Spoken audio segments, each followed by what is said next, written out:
Hi everyone and welcome back to Lyneworth Model Railway. Today we're going to have a little look at a new locomotive.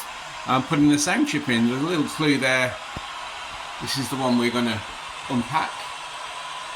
Let's have a look down here. A little summer treat.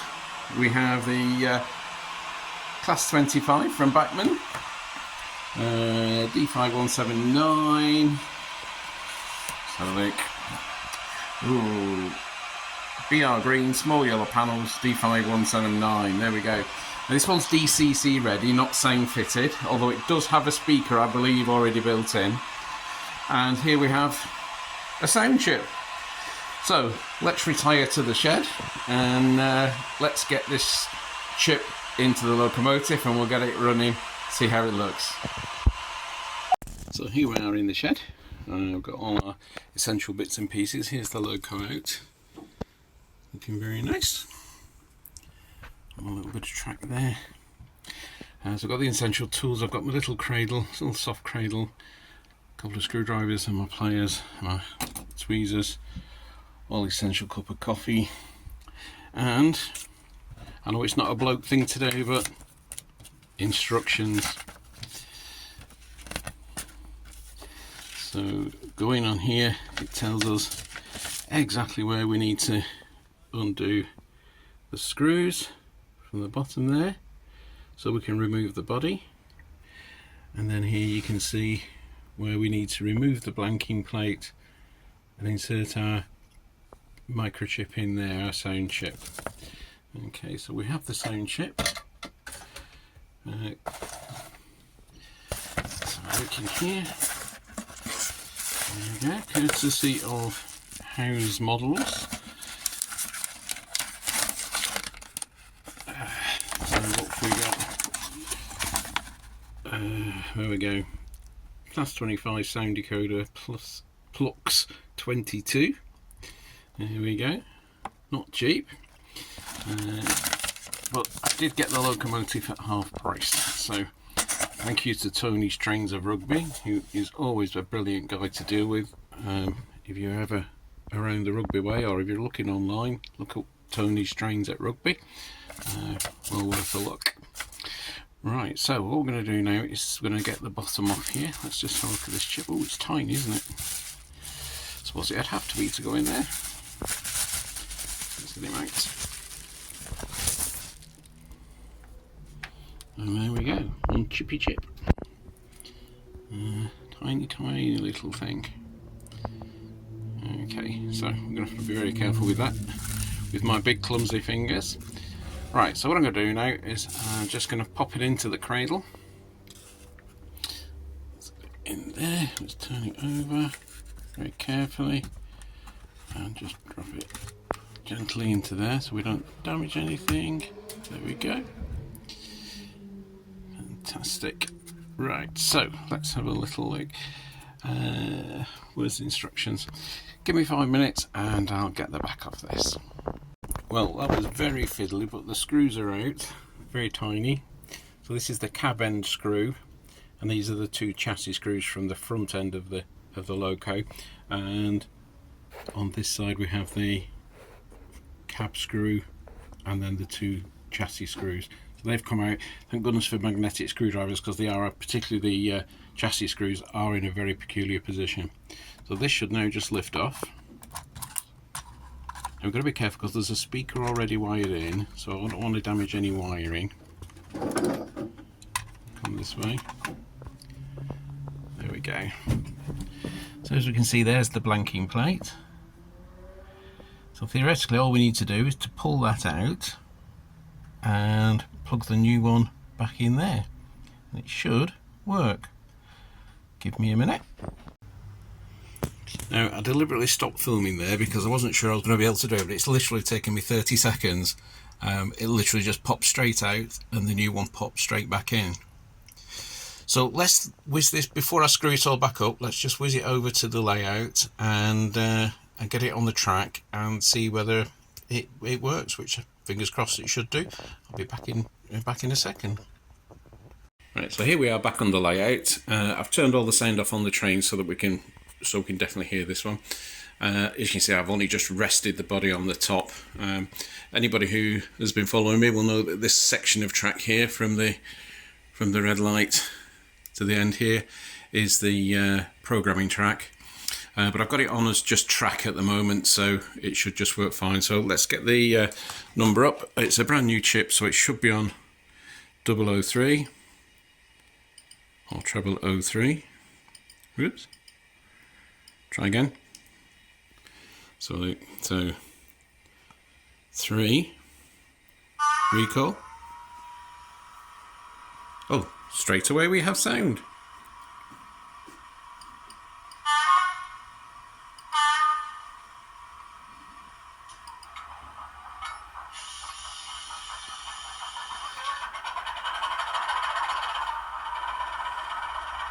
Brilliant. I like it when things work first time. There we go. Very good. So what I'm going to do now is I'm going to reprogram the locomotive, because I don't want it on 003 for obvious reasons. I'm going to change it to 48. Okay, so we go back into the Digitracks and we go menu, and then we go 1. Oh, hang on a minute. Forgot. We need to switch the track off and then onto program. And then we press. Can you see that? I don't know if you can see that. It's very hard to get this because of the light reflections. There we go. So press read. So we look at number 2 there. It should come up with a short address. Then it does number 3.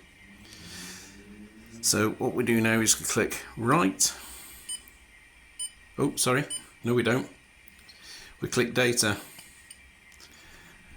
And that nearly got that wrong. And then 0048.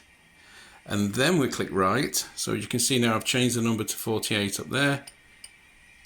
So it's writing that to the chip now. There we go. So if we turn the track off, let's go back to there, and we go back to track power. So as you can see, we're on 003, and switching the sound on and off does nothing. So if we switch Loco now to 48, select and then press 1.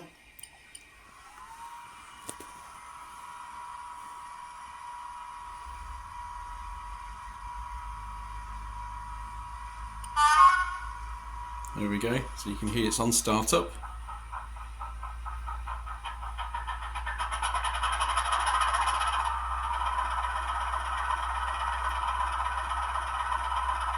There we go. Job's a good one. Right, so what I'm going to do now is I'm going to take it back into the shed again. We're going to get the screws back in place, get it all tidied up. And then we're ready to watch it run around the track. Back in a minute. So you can see how fiddly these screws are. We've got one behind each of these inner wheels, on the bogies. One here and one here, and the same on the back. One down here and one down here. And then you've got the ones, you can see where the, let me just bring that round a bit. You can see here where the white bar bends. That's the cab end screw that goes in there. So thank goodness for magnetic screws. Hopefully I'm going to be able to get these in without any much of a problem. They came out really easy. Hope they go back in all right. So there we go. That was actually a lot easier than I thought it was going to be. A little bit fiddly with the cab screws because the cab end screws came out really quickly and easily. But to go back, you have to move this completely out of the way. And it was just really fiddly to do that and keep the, even with the magnetic screwdriver, to keep the screw balanced on the end and get it right in the hole. It took a couple of attempts on each end, but the two main screws, which I thought would be really tricky, actually went in very easy. So there she is. Let me just bring the light round, then we can have a proper look. There we go. Nice PR green livery. Lovely detailing on it. Yeah, I really like that. That's nice. I do like my older diesels. There we go. and we have different code on the other end. Let's go back to the other end. So this is the number 2 end. Just turn it around so you get the lights on it. There we go, number 2 end, 8K05. There we go. So yeah, apparently this is the number 2 end. Number 1 end is where the fan is. Excellent. So we've got the blanking plate here. So what I'm going to do is keep the blanking plate, obviously, and that'll go in the box with the all the bits from the Loco, just in case we ever need to take it out for whatever reason. We can do that, and we can replace it with that. Brilliant. Okay, well that was a lot easier and quicker and simpler than I thought it was going to be. So let's get it back on the track at Lyneworth, and let's see how it runs. So here we are back on the layout, and there she is. I've put her next to the coal wagon, so it's a typical use of these was for freight, so she can pull these little coal wagons for me. Let's have a little look at what we've got on here. So just following the instructions on here. Cab lights, number 1 end, 19. Okay, so we do that. Oh, there we go. We have cab lights, and we should have red lights on the back, and we can turn those off because obviously it won't have the red lights on if he's hauling freight, only if he's running light. There we go, red lights off. Okay, so let's go back to the first one. So we can see everything's all lit up nicely. Let's start the engine.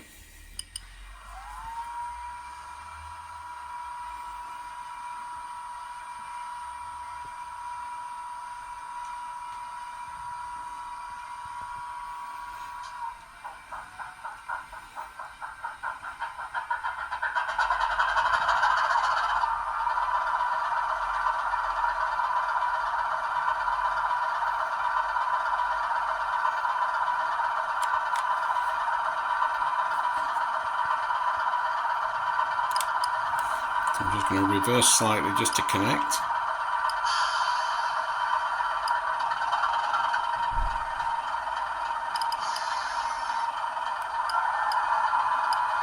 There we go.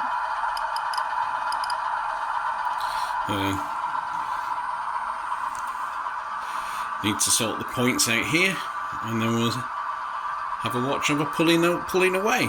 Just give me a minute to sort the points out because they're all down at the other end over there, and I'm filming and controlling at the same time. So here we go then.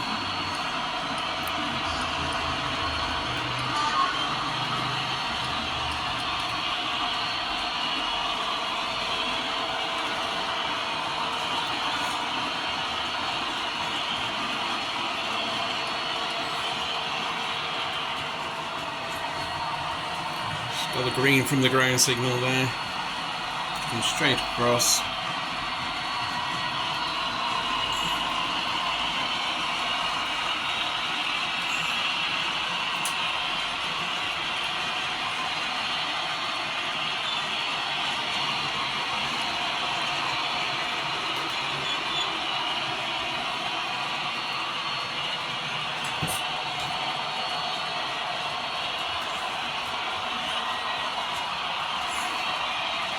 I'm going to go too fast for his first trip out.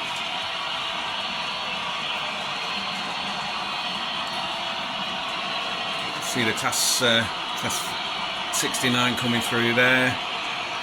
Some freight, and on the other side we've got the warship with the Mark 1s coming through there. There's a bit going on today. We'll use the sunlight to go over the big bridge.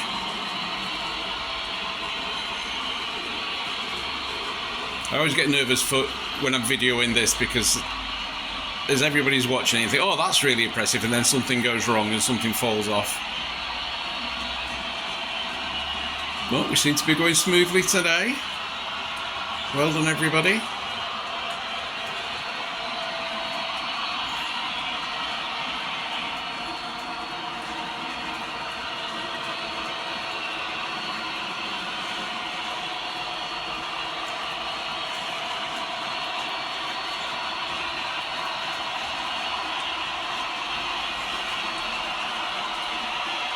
going to go down the hill and through the tunnel.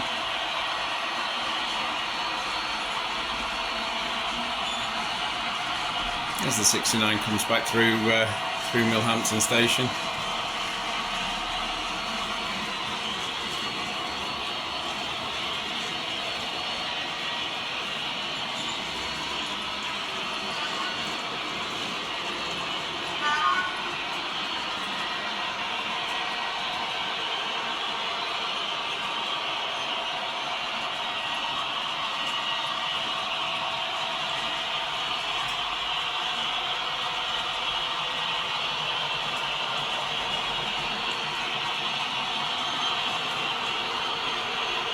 Past the houses and into the woods.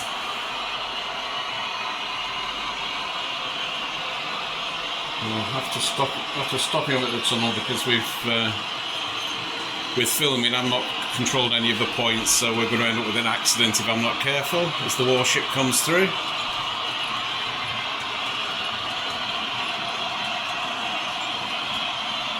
So 25 is going to stop just short of the tunnel for permission to cross.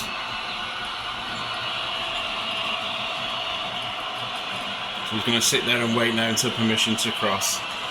Brilliant. Well, I think you'll all agree that looks pretty good. Oh, 69's back again. I love that. I think that's a really cool engine, that one. I really like that. But I think this one is really cool too. Looks really nice there. With little coal wagons. As you notice, they're all sort of mostly related to where I live, which is around the Coventry area. Except for the ones at the back there, which is your sharp-eyed might notice, the Tipfield Coal Company. And Pearson Crump scrap iron in the middle there. Well, that's it. That's about all we've got time for now. Okay, so thanks very much for watching. There's a video and a link. Subscribe, share with all your friends, give us a like and a subscribe and everything as usual. Thanks very much for watching. I'll see you all soon.